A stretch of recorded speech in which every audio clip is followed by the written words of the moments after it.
지난주, 이번주 또 집회 때도 그랬고, 지금은 계속 나오는 얘기가,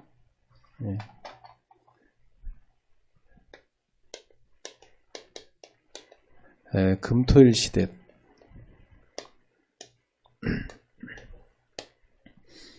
지금 이쪽으로 가고 있다는 걸 우리 눈치를 채야 되겠죠? 지금 메시지 방향이 이쪽으로 가고 있습니다. 특히 이제 금토일 중에서도 토요일날 쪽으로 포커스가 많이 가 있어요. 어차피 주일은 교회마다 예배하는 거고, 금요일에는 금요 기도회 하는 거기 때문에 토요일날은 어떻게 우리가 준비해야 될 것이냐. 그래서 지금 핵심도 이제 좀 회복시키려고 하는 게 보이죠, 그죠? 근데 이제 핵심을 어떻게 하겠다는 거죠? 이제 교회 금토일과 연결하겠다는 겁니다. 어떻게 연결하냐면, 오전에는 핵심 가고, 오후에는 교회별로 회차 모이고, 이쪽 방향으로 좀 가는 게 보이지 않습니까? 메시지 흐름이 그렇죠. 그러면, 어떻게 하면 되겠습니까, 우리는? 인도받아야죠. 제가 좀 미리 해봤거든요, 시뮬레이션을. 일단 체력이 필요합니다. 아무래도 목회자들은 토요일날이 좀 주일을 집중하여 준비할 수 있는 날이잖아요. 근데 이제 오전에 핵심 갔다가 또 오후에 또 교회 가서 또 애들 붙잡고 또 모임하고, 또 집에 와서 저녁 먹고 나면 몸이 이제 많이 피곤하죠. 어떻게 하면 좋을까요? 이 부분에 대해서 지난번에 우리 어떻게 하면 좋을지 숙제 드렸는데 숙제 검사를 안 해가지고 다시 한번 우리 이 부분 놓고 좀 고민하면서 각 교회에 어떻게 적용하면 좋을지 좀 인도받았으면 좋겠고요. 목회하시는 분은 목회하는 분 나름대로, 또 목회를 현재 안 하시는 분은 또 그 시간을 어떻게 또 준비할 것인가, 다 나름대로 적용을 하셔야 되겠습니다.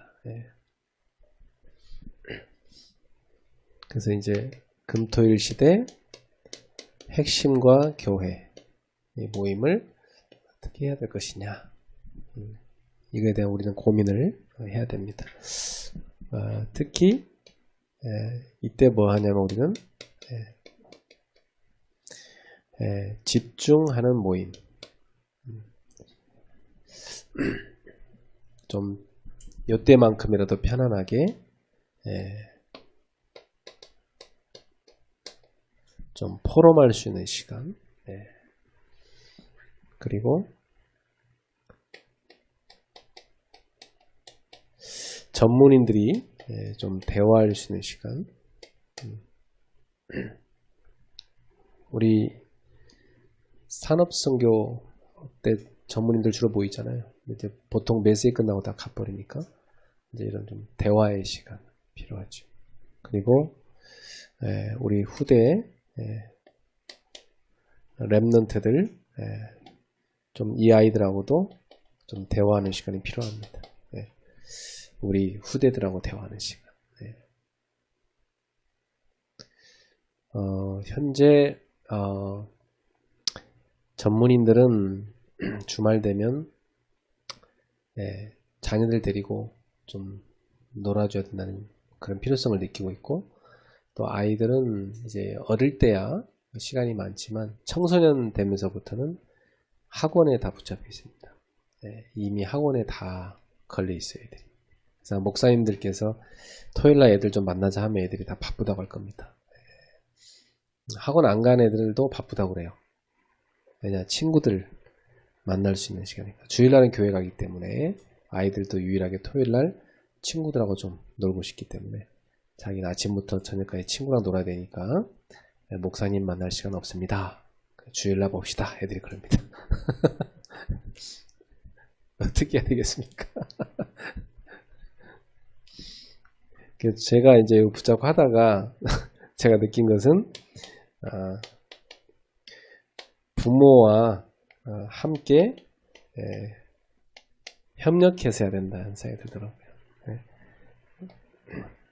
부모와 같이 협력을 해야만 아이들을 만날 수 있고 도울 수 있습니다.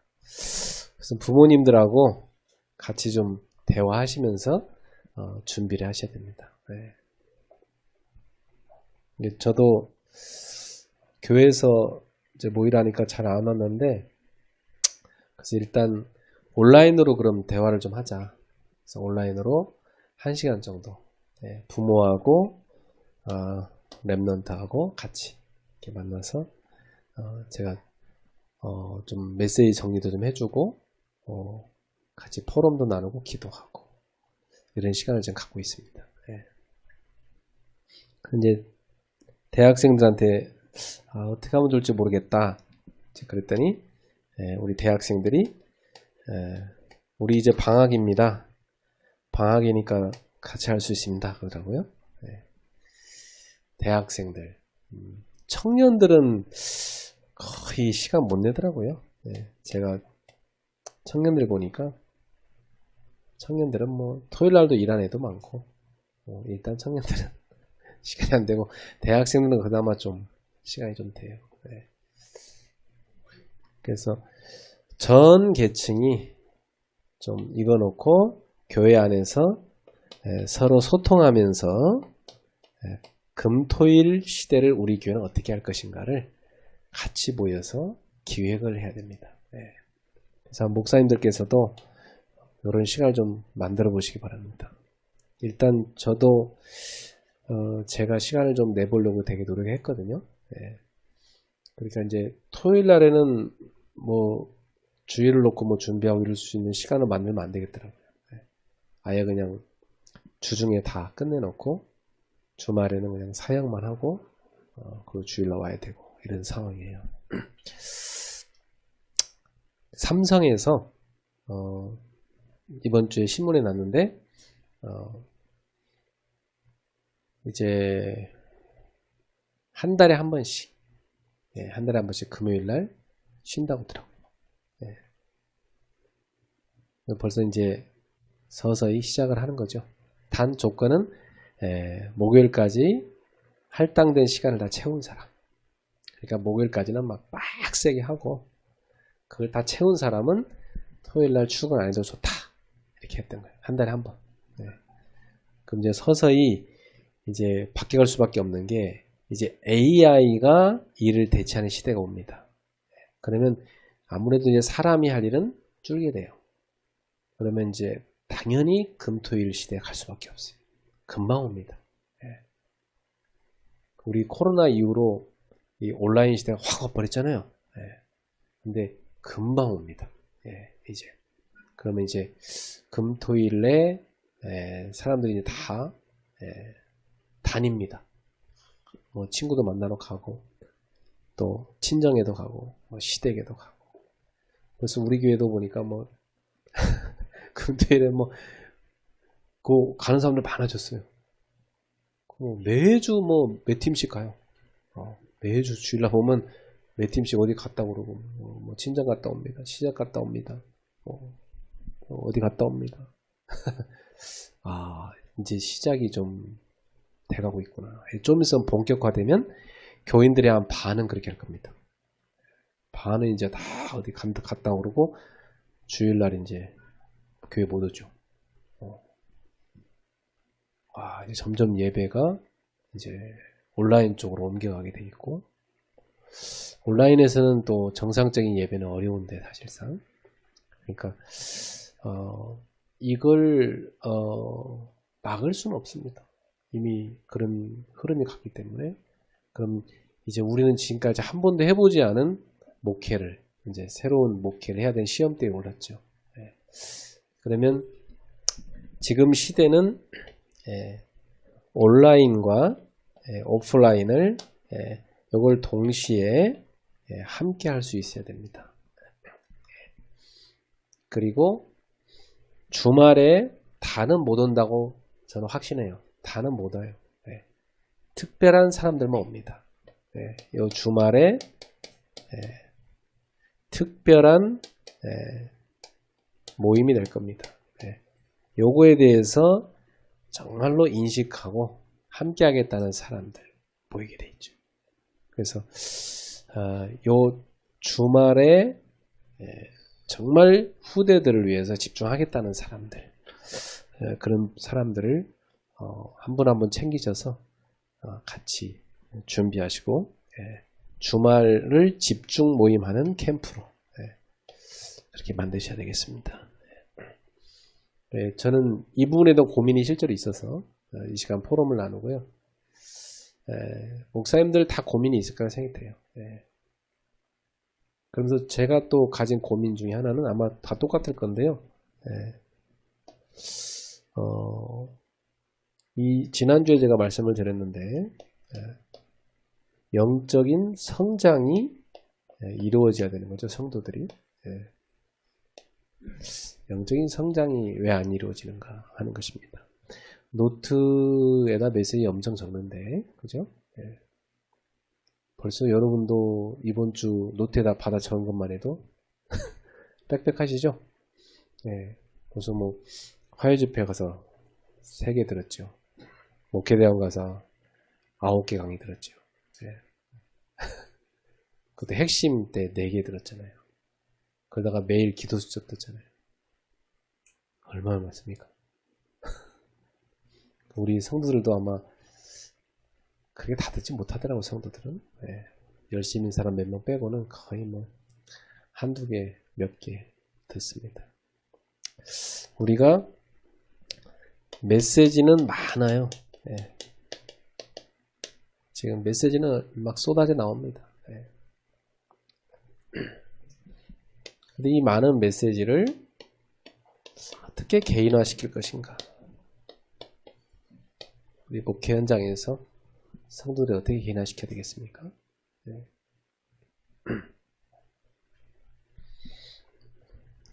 어떤 목사님이 그런 얘기를 해요. 영상을 보여줬더니 못 알아듣겠다고 목사님이 그걸 쭉 설명을 해주니까 목사님 설명해 주니까 너무 쉽고 좋다고 이해된다고 그러더래요. 그래서 우리 안에 뭐가 생기냐면 메시지를 재해석해주는 사람들이 생겨나고 있습니다. 그만큼 뭔가 메시지와 사람들 사이에 지금 그런 거리감이 있다는 거죠. 그래서 인기 있는 사람이 요즘 보니까 요약해서 뭐 올려주는 사람, 풀어서 다시 설명해주는 사람, 이게 다 그래요. 그 말은 지금 우리 목회 현장에서 목사님들께서 재훈련을 해야 된다는 거죠. 훈련 받으셨어도 화요 집회, 먼 집회 같이 들으셨어도 뭐 핵심도 그렇고 다 들으셨어도 목사님들이 재훈련 하셔야 된다는 겁니다. 그렇게 안 하면 사람들이 못 알아듣는 겁니다. 당연히 뭐 할 수밖에 없다고 생각이 되고요. 그럼 이제 개인화인데 결국은 성도들이 얼마만큼 복음이 이해가 돼 있는가, 복음이 어느 정도까지 가 있는가, 복음이 어느 정도까지 이분 속에 정말 들어가 있는가, 이 부분에 대해서 우리는 점검하고 도와줘야 됩니다. 복음이 정말 이해되고 적용되고 누려지면 되는 거 아닙니까? 기도가 어느 정도까지 누려지고 있느냐. 지금 나오는 메시지는 다 기도잖아요. 이번에 리더 메시지 때도 기도에 대해서 얘기하겠다고 그러고, 목회자 대학원 때도 결국 기도 얘기였어요. 그죠? 최근에 메시지는 다 뭐예요? 393이에요, 결국. 아까 핵심도 다 393이고, 다 이 얘기입니다. 그죠? 이 얘기는 우리가 처음에 들었던 138이에요. 그죠? 이 얘기는 우리가 처음에 들었던 그리스도예요. 지금 결국은 똑같은 내용인데 이제 더 확대돼서 계속 적용되고 있는데 이 393 속에 다 있는데 이걸 어떻게 하면 우리가 누릴 것인가. 목사님 스스로가 누리면서 증인으로 세셔야 되고요. 나도 헷갈리면 성도들은 더 헷갈리죠. 맨날 숫자가 계속 나오기 때문에 암호풀이 해독도 아니고, 그렇죠? 그래서 정말 우리가 누려지면서 성삼위 하나님이 오늘도 우리 함께 하심을 저는 이렇게 누리고 있습니다. 여러분도 누려보시기 바랍니다. 보좌의 축복 하나하나 우리가 이렇게 누립시다. 시대를 살리는 응답을 받읍시다. 전도에 대해서는 어디까지 적용이 되고 있을까요? 우리 성도들이. 제가 아까 우리 교회 성도 신방 갔다 왔는데 기도 제목이 보니까 교회 온 지 얼마 안 된 성도인데 기존 교회 다니다 오신 분인데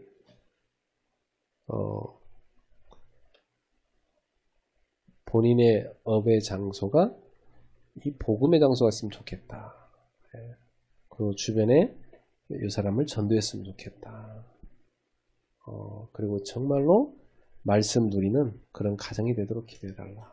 이런 내용들이 이렇게 쭉 들어가 있더라고요. 그런데 제가 그분을 보면서 제 마음이 기뻤어요. 되게 본인은 어려운 삶을 살고 있어요. 많이 힘든데 그런데도 말씀을 사모하고 은혜 받으면서 얼굴이 밝아요. 얼굴이 이렇게 다 행복하고 평안이 있어요. 그래요. 삶이라는 것은 다 어렵지 않습니까? 진짜 우리가 성도들 보면서 얼마나 어렵게들 살아갑니까? 그런 어려운 가운데서도 복음을 정말로 가지고 누리고 있으면 그 어려움을 이겨내면서 어찌 보면 누리면서 승리할 수가 있는 것입니다. 하나님께서는 왜 사랑하는 자녀에게 그런 고난을 이렇게 허락하여 주실까요? 우리는 그들의 고난을 해결해달라고 기도를 많이 했는데 저는 언제부터 기도 제목을 바꿨어요. 성도들의 고난 해결해 주십시오. 이렇게 기도 안 해요. 이제. 하나님께서 필요해서 저 성도에게 저 고난을 주셨는데 제가 왜 빨리 해결해달라고 기도합니까? 그럼 안 되죠. 그죠? 하나님께서 우리 성도에게 이 고난을 뜻이 있어서 허락해 주셨습니다. 그러니 우리 성도가 이 고난을 통해서 믿음이 성장하게 해주시고 하나님이 원하시는 사람으로 성숙해지게 해주세요. 정말 이 성도님이 복음의 능력을 여기서 체험하게 해주세요. 전 그렇게 요즘 기도합니다. 그래서 이분이 정말로 어떠한 상황에도 다 뛰어넘을 수 있는 그런 복음의 능력을 가진 사람, 정말 믿음의 실력을 가진 성도가 되게 해주십시오. 그렇게 기도하고 고난 와 있는 성도한테 내가 그렇게 얘기합니다. 당신에게 하나님 왜 그 고난을 하겠냐? 우리 하나님의 그 뜻을 이루자. 당신이 뭐 잘못해서 온 것도 아니잖아요. 당신 하나님 얼마나 사랑하는지 하나님 아시는데. 그래서 이 고난이 우리한테 필요해서 하나님 주신 거니까 우리가 이것을 축복으로 받아들이고 이것을 가지고 정말 주님을 더욱더 바라보고 우리 믿음이 성장하도록 하자. 그렇게 제가 권면을 해요. 요즘에. 그때 우리 성도인들도 위로받으시고 또 힘을 얻으시고 알겠습니다. 목사님. 저도 믿음의 싸움을 싸우겠습니다. 이래갖고 살아나는 걸 제가 봅니다. 그래서 자칫하면 예수 그리스도 모든 문제 해결자, 이 말이 좋은 말이지만 오해를 불러일으킬 수도 있어요. 그죠? 예수 그리스도는 항상 모든 문제를 해결해 주시는 분으로, 그죠? 마치 예수를 문제 해결해 주는 분으로 믿기 쉽습니다. 이 말은 사실은 예수 그리스도 앞에서는 그 어떠한 문제도 있을 수 없다. 그렇죠. 주님 앞에서는 어떤 문제가 감히 서일 수 있습니까? 다 꺾이는 거죠. 예수님 앞에서는 어떤 문제도 다 꺾일 수밖에 없습니다. 그죠? 그런 뜻인데 실제로 우리 삶에 내 모든 문제를 해결해 주시는 분으로 착각할 수가 있다는 거죠. 우리 예수님은 우리 문제를 해결해 주시는 분이 아니고 그 문제를 통해서 우리의 믿음이 성장하기를 응원하시고 도와주시고 이끌어 주시는 분이시죠. 여기서 모든 문제 해결자란 말은 사실은 근본 문제죠. 근본 문제는 우리가 아무리 뭐 힘쓰고 노력한다 해결되는 거 아니잖아요. 우리의 죄, 이 죄로 인해서 온 사망, 지옥. 그래서 죄로 인해서 사망에 대한 두려움 속에서 사탄의 노예가 되는 상태. 이것이 뭐냐면 창세기 3장의 문제요. 이것이 바로 원죄 상태입니다. 하나님 따르는 상태. 이거 해결하시는 모든 문제 해결자 그 말이죠. 그러면 우리가 이 근본 문제 해결받았는데 우리의 이 땅에서의 광야의 삶, 우리 성도나 우리 목회자들이나 이 세상에서 살아가는 인생, 이 광야의 여정, 광야의 삶이 우리 앞에 놓여 있습니다. 우리는 이것을 지금 언약을 이루어가지는 여정이라고 메시지를 받았어요. 언약이 이루어지는 여정. 그렇죠. 하나님이 주신 언약을 쭉 이루어가고 계십니다. 그리고 끝을 향해 가고 있죠. 그러면 천국은 이미 보장되어 있으니까 끝은 이미 보장되어 있잖아요. 우리한테. 천국. 그러면 현재 우리한테 남아있는 과제는 현실 가운데서 이 현재 내 인생 가운데서 이 광야 여정을 어떻게 살아야 될 것이냐. 예수 그리스도를 통해서 구원은 받았는데 구원받은 내가 천국은 갈 건 맞는데 당장 가는 게 아니니까 천국 갈 때까지 남은 여생 동안 나는 이 삶을 어떻게 살아야 됩니까 하는 것이 이게 과제입니다. 어떻게 살아야 되겠습니까? 보통 성도들 머릿속에는 뭐가 들어가 있죠? 아무 문제 없이 좀 편하게 살다 가고 싶습니다. 다 그렇죠. 문제 다 없애주시고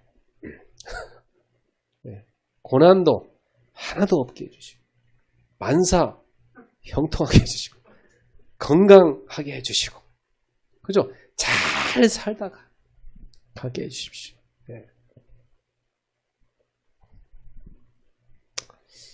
근데 실제로 그렇게 될 수 있습니까? 이삭이 어릴 때 언약이 각인됐기 때문에 별 고생 안 하고 살았다고 우리 그렇게 많이 예를 들고 야곱은 개고생하다가 복음 깨달았다고 얘기를 하는데 그게 그렇게 단순하게 설명할 수 있는 겁니까? 이삭은 사실 자기 큰아들한테는 언약 전달 못했잖아요.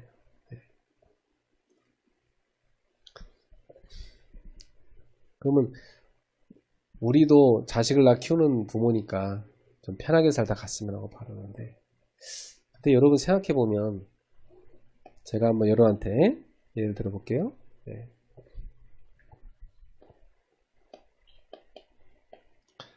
모세 편하게 살다 갔습니까? 구약의 대표적인 인물인데 또 누굽니까? 다윗 편하게 살다 갔습니까? 뭐 앞에 요셉 또 엘리야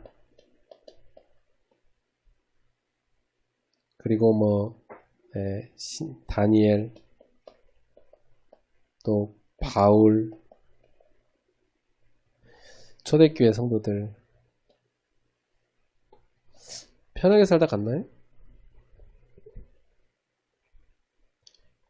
이분들은 되게 진짜 고난의 밭을 고난길을 되게 걸었어요. 고난길. 솔직히 바울은 뭐 진짜 몸에 사단의 사자가 있었으니까 매일 찔러대는 거예요. 뭔지는 모르겠지만 하여튼 육체의 가시라기 때문에 사탄의 사자라 했잖아요. 사탄이 매일 찌르는 거예요, 바울을. 그러니까 바울은 한시라도 깨어있지 않으면 못 견뎠어요. 24 기도할 수밖에 없었죠. 사실은 그 믿음의 분들이 엄청난 고난을 겪은 분들입니다. 그쵸?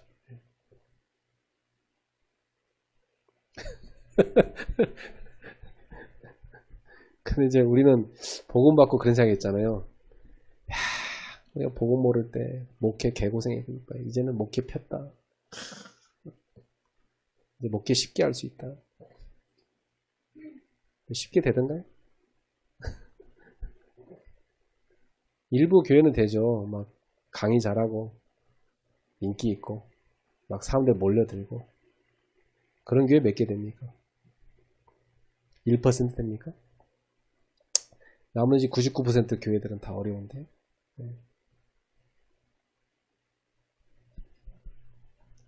그러니까 예수를 믿고 우리가 편하게 살려고 예수를 믿고 기도하는 거 아니라는 거죠. 편하게 살려고 하는 게 아니고 바울은 뭐라고 얘기했냐면 우리가 믿음에서 믿음으로 이르게 하신다 그랬어요. 믿음의 초보에서 믿음의 완성 단계까지 간다는 거죠. 그래서 이 과정을 이게 이제 로마서 1장 17절이고요. 빌립보서 2장 12절에는 두렵고 떨림으로 너희의 구원을 이루어가라. 이루라 했는데 뭐 이루라라고 번역한 최근엔 이루라 이렇게 번역했고요. 이게 되게 애매한 번역이에요. 이루란 말이. 이루란 말이 도대체 뭔 말인지 되게 헷갈린 말이에요. 이루라. 이루어 가라. 이루란 말이 도대체 뭡니까? 영어 성경 보니까 월크아웃 이렇게 돼 있더라고. 월크아웃. 월크아웃이 뭐냐면 그 미국 애들이 운동한다 해도 월크아웃 한다고 그래요. 월크아웃 운동한다. 여러분 운동은 매일 해야 되죠. 월크아웃 매일 이렇게 해서. 공동 번역에 보니까 너희 구원을 위해서 힘쓰라. 이렇게 됐더라. 힘쓰라. 그러니까 바울이 믿음의 대표자 아브라함을 예로 드는데 여러분 이 아브라함이 처음에 부름받을 때 만약 우상숭배하는 집안이었습니까? 하나님 전혀 몰라요. 그죠? 근데 갑자기 여호와 하나님이 나타나셔갖고 너의 본토 지정 아버지 떠나라 그랬어요. 아브라함 떠났죠. 떠나서 가라고 해서 갈 바를 알지 못하고 갔는데 당장 가자마자 어떤 일이 생겼어요? 기근 왔죠. 하나님 가라고 해서 갔는데 기근 와요. 그러니까 기근 오니까 당장 거기 있습니까? 거기 있어야 되는데 내려가잖아요. 네겝으로. 그죠? 네겝으로 내려가서 애굽으로 갔죠. 당장 우리는 물질을 따라가잖아요. 인생. 목구멍에 포도청이 나오니까 물질 따라가는 겁니다. 그리고 살기 위해서 마누라 팔아먹잖아요. 네. 온갖 창피에 다당하고 그리고 뭐 그 하갈 통해 산을 준다고 안 주니까 사라 통해 안 주니까 그 다음에 사라가 남편 콕콕 찔러가면서 어차피 안 줄라는가 봐. 하나님 안 주실란가 보니까 우리 몸종 통해서 씨를 받자. 대를 잇자 이렇게 하죠. 그러니까 아브라함이 그래도 기다려보자 이래야 되는데 부인 말 듣고 그대로 가잖아요. 그래서 남자는 항상 여자 말을 잘 들어요. 하와 말 듣고 아담이 같이 타락했고, 그래서 참 사모님들 믿음이 좋으셔야 됩니다.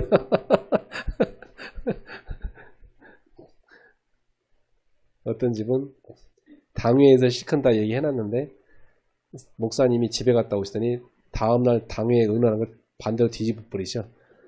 왜 그런가 봤더니 뭐라냐면 그 교회는 당회장 위에 당회장이 계시대.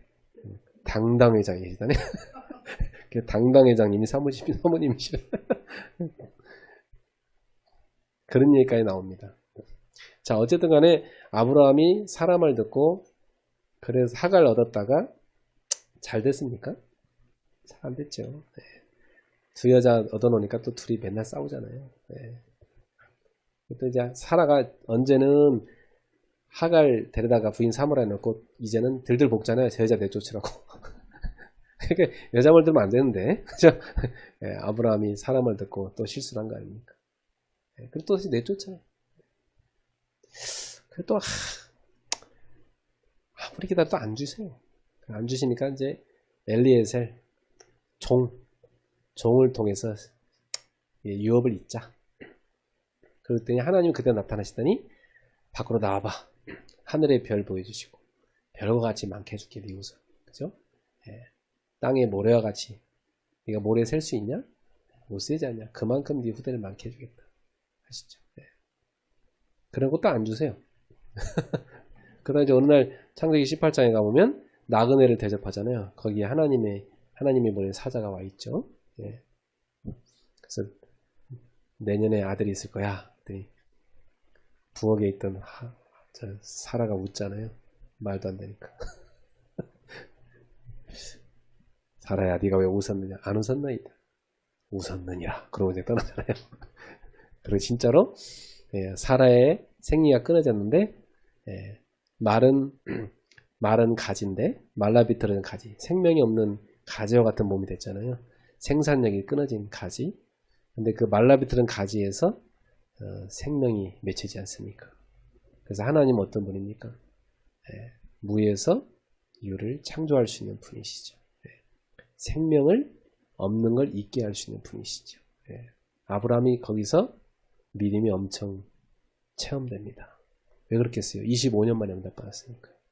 25년 만에 기도응답 받고 나서 잔치를 베풀었잖아요. 너무 기뻐갖고. 기도응답이 참 더디게 와요. 25년. 기도응답 바로 오는 경우가 많습니까? 더디게 오는 경우가 많습니까? 보편적으로 제가 성경에 보니까 더디게 오더라고요. 물론 우리가 뭐 당장 전도 캠프 가서 당장 전도해야 되니까 그때는 이제 바로바로 응답이 오는데 실제로 우리 인생에 필요한 그런 응답들 되게 더디게 옵니다. 저도 개척에서 조급증이 좀 있었어요.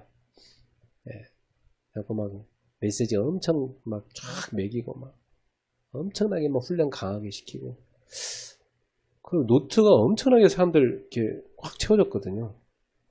근데 나중에 보니까 믿음이 하나도 안 자랐더라고요. 진짜로 정말 너무 놀랐어요 저는. 다들 우리가 개척하면 막 확 부흥될 거라 생각하잖아요. 다들 그죠? 금방 100명 되고 200명, 금방 1000명 올 거다. 이랬는데 한 10년 해보고 나니까 30명 모으기도 쉽지 않잖아요. 자, 30명 데리고 개척한 분은 참 그건 진짜 10년을 세이브한 거 아닙니까? 그렇게 쉽지 않습니다. 그러니까 하나님은 우리의 믿음을 단기간에 확 성장시키는 분이 아니에요. 시간이 필요한 거죠. 이 기간에. 그리고 많은 경험이 필요한 거죠. 이런 걸 통해서 깨닫게 됩니다. 광야에서 얼마나 많은 사건이 벌어집니까? 민수기 읽어보면요. 야, 진짜 별의별 사건 다 일어납니다. 야, 이게 인생이구나. 이렇게 많은 사건을 통해서 그들의 믿음이 어떻게 됩니까? 단련되고 또 단련되고 단련되잖아요. 욥 그 유명한 구절 순금같이 되어 나오리라. 그죠? 나를 단련하신 후에는 순금같이 되어 나오리라. 정금같이 되어 나오리라. 순도 100% 믿음의 사람으로 만들어서 나오게 하겠다는 거죠. 그래서 욥의 결론은 뭡니까? 전에는 내가 하나님을 듣기만 했는데 눈으로 보옵나이다. 믿음의 완성으로 간 거죠. 그래서 결국 하나님 나라 가는 겁니다. 결국 이쪽으로 가게 하는 여정입니다. 그래서 우리가 목회하면서 착각하지 말아야 될 게 단기간 새신자 막 집중해서 빡시게 훈련시키면 믿음이 쑥 자랄 것 같은데 그렇지 않아요. 지식은 잘합니다. 그죠? 성경 지식은 잘하잖아요. 노하우도 배우죠. 뭐 기도하는 방법도 배우고. 그렇지만 그 사람한테는 그 지식으로 한 말씀이 체험돼야 돼요. 온갖 갈등 속에서 기도하다가 응답도 받고, 그죠? 온갖 문제 속에서 기도하다가 답도 찾고, 위기통에서 하나님이 주시는 그런 기회도 보는 응답도 받게 되고, 이렇게 해서 많은 시행착오를 거치면서 경험하고 그 말씀이 체험돼서 믿음이 자라는 것이지, 며칠간 뚝딱 자랍니까? 착각하면 절대 안 되죠. 합숙 보내놨더니 효과가 얼마나 갑니까? 일주일, 한 달밖에 안 가잖아요. 합숙 가서 당장 은혜 받고 막 흥분했는데 그 사람 얼마 후에 시험 들어가지고 교회도 정착 못하고 떠나는 사람 얼마나 많습니까? 믿음이 우리는 단기간에 확 바뀔 거라는 착각을 버려야 됩니다. 바울 같은 사람은 상당히 특별한 케이스입니다. 바울은 준비된 사람 아니었습니까? 이미 성경 지식을 방대하게 알고 있었고 그리스도만 못 만난 거 아닙니까? 그런 사람이야 바로 됩니다. 우리 전사님 같은 분 이미 준비된 사람이니까 와서 복음 들으니까 그 본인 가지고 있던 게 싹 다 전도운으로 바뀌어버리잖아요. 이런 분은 금방 되지만 사실은 생짜배기 초신자가 뭐 아무것도 모르는데 성경 공부하고 기도하고 체험돼서 살아야 되는 것이죠. 그러면 좀 우리가 이런 사실을 알고 나니까 제가 조급해지지 않더라고요. 그리고 자유해지더라고요. 그래. 그렇다고 방임하는 건 아니에요. 아 그래. 이번에도 훈련 갔다 왔는데 마지막 그러시더라고요. 기다리십시오. 기다리십시오. 그래서 아 맞아. 결국은 뭐 기다림이죠. 네. 기다리십시오. 네. 기다리는 게 목회더라고요. 기다리십시오. 네.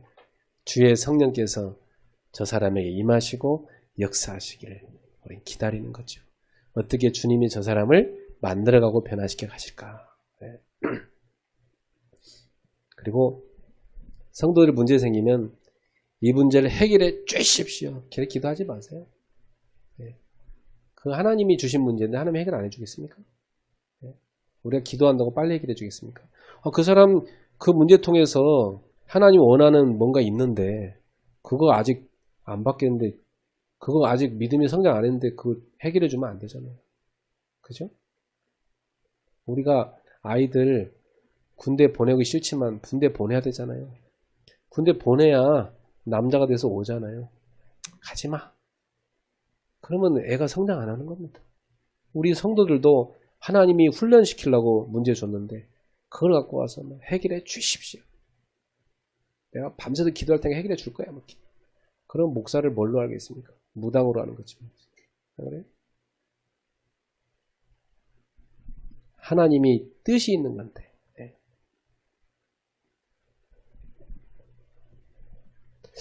그렇다면 우리한테는 이 훈련을 어떻게 시켜야 될 것인가? 네. 결국은요, 우리 성도들이요,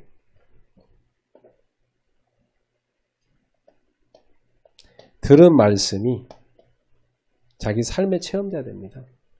네. 들은 말씀이 결국은 그에게 경험돼야 됩니다. 네. 같은 말이지만. 네. 그래야 그 말씀이 나의 말씀 됩니다.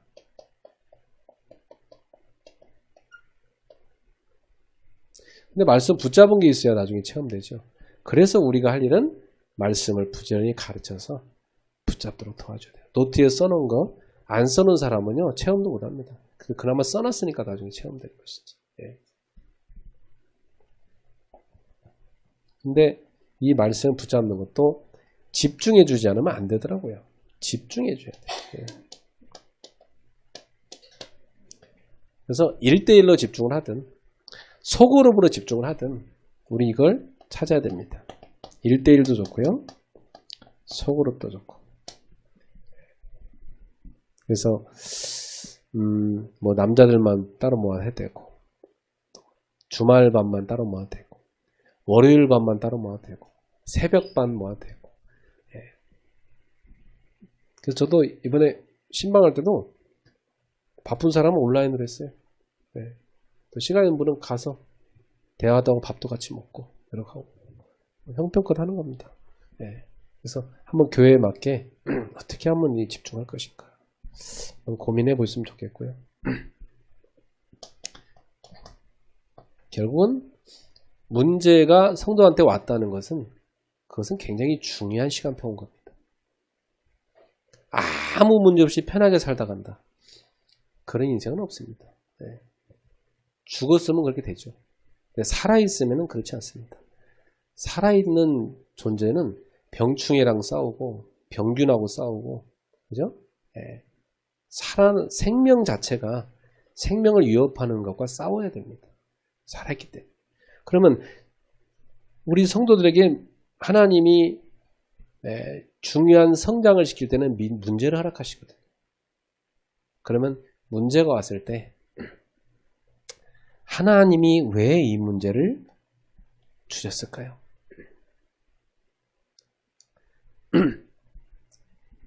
하나님의 계획이 있는 거 아닙니까? 하나님 어떤 계획이 있을까요? 당신이 이걸 통해서 믿음의 성장이 이루어질 것이다. 분명히. 그러니까 이 문제 가운데 하나님께 믿음을 구해라. 믿음을 구해라. 우리 그렇게 권면해 줬다고 생각을 해요. 저는 요즘 그렇게 하고 있습니다. 문제 해결해 주십시오. 안 합니다. 지금 해결할 시간도 아니에요. 하나님 계획이 있으니까. 시간이 필요한 거예요. 갈등 찾아왔을 때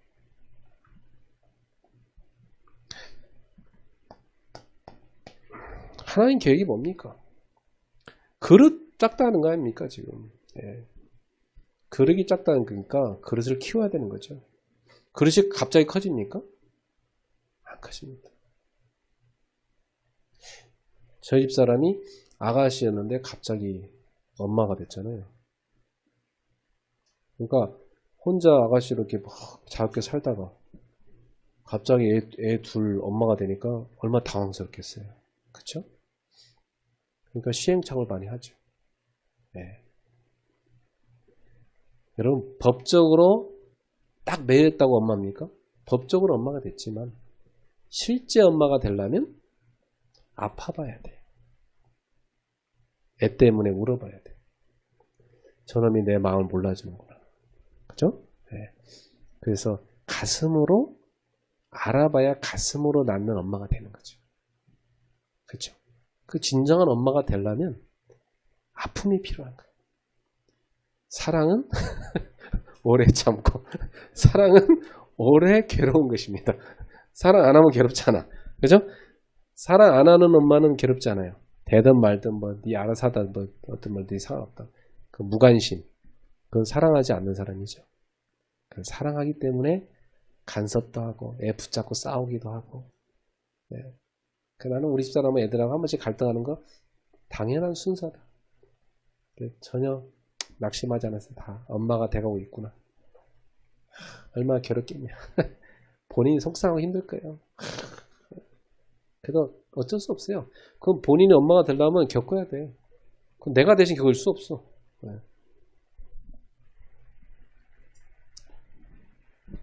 그래서 여러분, 성도가 그릇이 커지려면 갈등도 필요합니다. 갈등이 있는 거 나쁜 거 아니에요. 그릇 커지는 거예요, 그게. 갈등을 겪어봐야 성도님의 믿음의 그릇이 확 커지는 거예요. 그릇이 커져야 담는 사람 되잖아요. 그래서 이 갈등을 통해서 뭘 배웁니까? 사랑을 배우잖아요. 아, 이것이 바로 하나님의 사랑이구나. 나도 우리 딸이 나한테 고함을 빽 지르니까 괜히 밥 차려주기 싫더라고요. 용돈 주기 싫더라고 갑자기. 오늘은 일단 주기 싫다. 내일 주더라도. 내 감정이 해결이 돼야, 기분 나쁜 게 해결이 돼야 뭐 다음날 내가 아이스크림 사주든지 뭐 용돈을 주든지 하지. 그러면서 그래, 우린 이렇게 조건적인 사랑을 하는 존재인데 우리가 하나님의 사랑을 정말 가져야 되지 않겠나. 근데 우리 인간은 안 되는구나. 성령님이 나의 감동시켜주고 좀 하룻밤 자고 어제의 감정이 좀 까먹어지고 풀어져야 이렇게 해결되지. 하룻밤 저녁에 룰루라 또 지는 감정 해결되는 줄. 지는 뭐 나한테 쏘아붙여 갔으니까 뭐 나만 감정이 안 좋아 지는 안 좋아할 게 뭐가 있겠어요. 또 아무 일 없는 것처럼 막 걔는 또 엄청 룰루라 지금 뭐 먹을 거 없나? 야, 엄마 생일 케이크 있다. 먹으라 했더니, 맛있겠는데? 먹어도 되냐? 먹어도 되지. 맛있게 먹어. 그래, 그 먹는 애한테 그랬어요. 야, 너는 낮에 아빠한테 이렇게 고함 팩지로 가고, 저녁 사과도 안 하냐? 그게 뭐라냐면, 아니, 아빠가 나로 화나게 했으니까 아빠가 먼저 사과해야지. 내가 너를 뭘 사과? 그래, 그랬어요. 너는 네 성격보다 더 심한 애를 좀 낳아봐야 돼, 이놈아. 너는 너보다 성격이 심한 놈 한번 낳아서 키워봐라, 이놈아. 그치?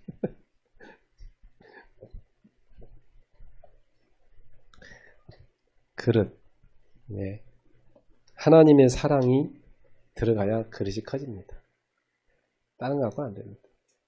우리가 하나님의 사랑 아니고 어떻게 인간을 품습니까? 단 한 명도 못 품어요. 목사님들 세계에요. 제일 무서운 죄가 있어요. 목사님들 사이에는 제일 무서운 죄가 무슨 죄입니까? 괘씸죄예요. 그죠?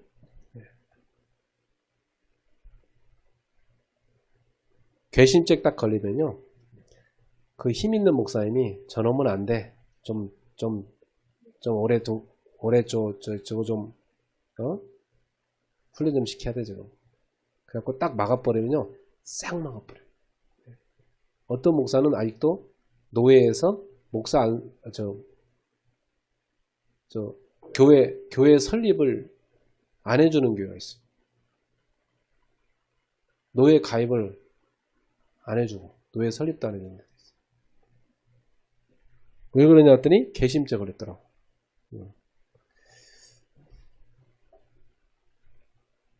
인간이 그래요. 괘씸한 놈 한번 마음에 품어지면 매일 복음 듣는데 매일 복음 듣는데 괘씸죄는 안 벗겨져.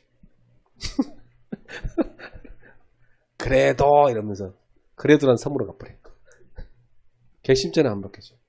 야, 무서워요, 그죠? 근데 우리가 무슨 하나님의 사랑을 전하는 목사입니까? 괘씸죄도 하나 못 버리면서. 근데 실제로 그래요, 목사님들 세계에서. 그래서 하나님의 사랑이 나를 덮어버려야만 되는 겁니다. 그래서 갈등 경험해보고 그래, 나 같은 놈도 예수님이 용서해 줬는데 그래, 내가 저 사람을 무슨 정죄할 자격이 있고 용서할 자격이 뭐가 있냐 말이야. 용서할 자격도 없어 나는. 그죠? 그래, 미워하지 말자. 그리고 용서하자. 그리고 품자. 이게 되는 거죠. 바울이란 대사도 마가를 처음에 못 품었다가 늙음맞게 마가를 품잖아요. 그래서요. 갈등 이거 심합니다. 하나님의 사랑이 완전히 우리를 정복하기를 축복합니다. 진짜 그래야 합니다. 어떻게 보면 좀 바보 같아야 되죠.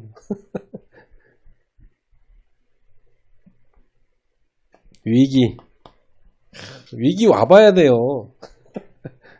위기 와봐야 진짜 믿음의 사람 돼요. 위기 와봐야 완전히 항복합니다. 하나님 나 항복이에요 이제. 위기 와봐야 항복이지. 그전엔 교만합니다. 그죠? 인간이 얼마나 교만합니까? 조금만 대보세요. 조금만 좋은 차 타고 가는 거 보세요. 길거리에서요. 조금 못 기다려주고 막 욕하고 빵빵. 좋은 차 타고 가면 사람이 이상하게 더 좀 뭔가 더 있다고 생각해서 막 무시하고 막 그러면 안 되는데 사람이 그렇게 이상하게 바뀌고 그래요. 호텔 저희가 예전에 부교육자 때 봉고 타고 호텔 이렇게 손님 맞으러 가니까 호텔에서 그거 왜 들어가냐고 이렇게 탁 맞고 막 무시하던데요. 근데 담임 목사님 차 운전해 주려고 탁 그 차 좋은 차니까 샥 탁 뭐 얼마나 깍딱 인사하고 맞아. 서울대 수의도요. 차 따라 사람을 차별하더라고요. 대학생활 다닐 때는. 그러니까 사람들은 그게 겉모습만 보고 판단하는 교만한 존재입니다. 우리는 다 교만한 인간들이요. 위기 맞아보면 항복됩니다. 그리고 위기가 찾아오니까 이 땅에 소망을 둘 게 없구나. 그리스도밖에 없구나. 이게 되더라고요. 그래 내가 뭘 의지하냐. 위기 한 방 맞아보면 끝나는 게 인간인데. 저도 제 인생에 큰 거 한 방 맞고 나니까 그 다음부터는요. 그래 모든 사람이 다 고맙더라고요. 모든 사람이. 저 어려울 때 다들 찾아와 손 붙잡아주고 모든 사람이 고맙더라고요. 나랑 별로 사이 안 좋은 사람도 찾아왔더라고요. 고맙다. 내가 사람들을 이렇게 함부로 판단하고 그랬던 게 내가 너무 부끄럽더라고요. 그래 그렇구나. 인간은 다 이렇게 연약한 존재인데. 위기를 통해서 소망을 하나님께 두니까 항복할 때 그 위기가 기회로 바뀌는 것을 체험해봐야 됩니다. 이게 우리가 그동안 들었던 이 메시지가 뭐냐면 믿음의 실력 갖추는 훈련이었어요. 요걸 할 줄 아는 사람이 믿음의 실력가인 사람이다 진짜로. 그럼 결국 하나님은 성경 속에 있는 7 렘넌트나 아브라함이나 욥이나 믿음의 실력을 키워가게 하시는 것이고 점점 믿음이 강한 사람, 커지는 사람, 믿음의 실력자가 돼서 믿음의 성장을 이루어 가시는 거예요. 그래서 하나님의 나라를 상속받을 만한 그릇으로 만들어 가지고 주님의 보좌에 옆에 앉히는 겁니다. 우리를. 그러니까 우리는 다 지금 바울이 얘기하는 것처럼 그 믿음의 경주 가운데 있습니다. 달려가고 있습니다. 믿음의 경주를. 그래서 두렵고 떨림으로 너희 구원을 이루라. 끝이 올 때까지는 두렵고 떨림으로 우리는 그 구원을 끝까지 완주할 수 있도록 하나님 나라 가기까지 우리는 힘써야 될 것입니다. 우리의 힘으로는 안 되기 때문에 우리는 여기서 늘 구해야 됩니다. 여기에 반드시 구해야 됩니다. 성령의 능력을 우리는 구해야 됩니다. 성령의 능력이 내 속에 들어오지 않고는 우리는 단 한 명도 사랑하지 못하고 단 한 가지 문제에 대해서도 우리는 뛰어넘지 못하고 단 한 가지 갈등도 품지 못하고 단 한 가지 위기도 기회를 보지 못합니다. 성령의 능력이 내 속에 들어올 때만이 우리는 이 모든 것이 가능합니다. 그래서 성령님을 우리에게 보혜사로 주셨습니다. 우리의 상담자가 되시고 위로자가 되어주시고 우리를 도와주는 보호자가 되어주시고 우리의 참 친구가 되어주시고 우리의 모든 부분을 살피시고 챙기시는 우리의 보호자가 되십니다. 그분이 성령 하나님 아닙니까? 그래서 우리가 이 언약의 여정을 가는 가운데 늘 성령 인도, 성령 충만, 성령의 능력을 날마다 구해서 우리는 모든 것을 다 응답으로 받아 누릴 수 있도록 그렇게 믿음의 실력자로 커져야 되겠습니다. 그래서 이런 믿음의 실력자를 제자로 많이 키워내시길 바랍니다. 같이 막 훈련될 것 같아서 막 받아 적겠는데 잘 키워놓으면 배신 때리고 하잖아요. 이런 믿음의 성장이 안 이루어지고서는 지식만 잔뜩 들어간 어린애라. 그죠? 판단만 하는 어린애라. 그러니까 시큰 신학교에서 공부시켜서 부교육자 보내놨는데 가서 1세대 목사님들 함부로 판단하고 뭐 복음이니 아니니 막 함부로 입에서 막 얘기하고 그 교회 어렵게 만들고 그리고 데리고 나가서 개척하고 이런 일들이 왜 일어나겠습니까? 미수가들을 키운 거잖아요. 미수가들을. 영적인 미수가를 만든 거 아닙니까? 영적인 성숙자들을 만들어야 되는데. 그래서 우린 다 부족하지만 오늘도 믿음의 삶을 살면서 성도들 한 명 한 명을 믿음의 성숙자로 키워야 되겠습니다. 믿음에서 믿음에 이르게 합니다. 그래서 오직 의인은 믿음으로 말미암아 살리라. 우리는 믿음으로 구원받았고 믿음으로 살아야 됩니다.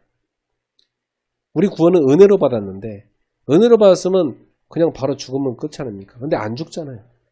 은혜로 받았으면 바로 죽고 총 가면 되는데 우리는 살아야 되잖아요. 근데 뭘 갖고 살아야 됩니까? 믿음으로 살아야 됩니다. 믿음으로. 하나님의 능력을 믿고 하나님의 함께 하심을 믿고 하나님이 인도해 가심을 믿고 우리 목회도 하나님의 손안에 있음을 믿고 성도 한 명 한 명도 하나님의 손안에 있음을 믿고 우리는 믿음으로 목회하였으면 좋겠습니다. 금토일 시대 숙제하시기 바랍니다. 기도하겠습니다. 하나님 아버지 감사합니다.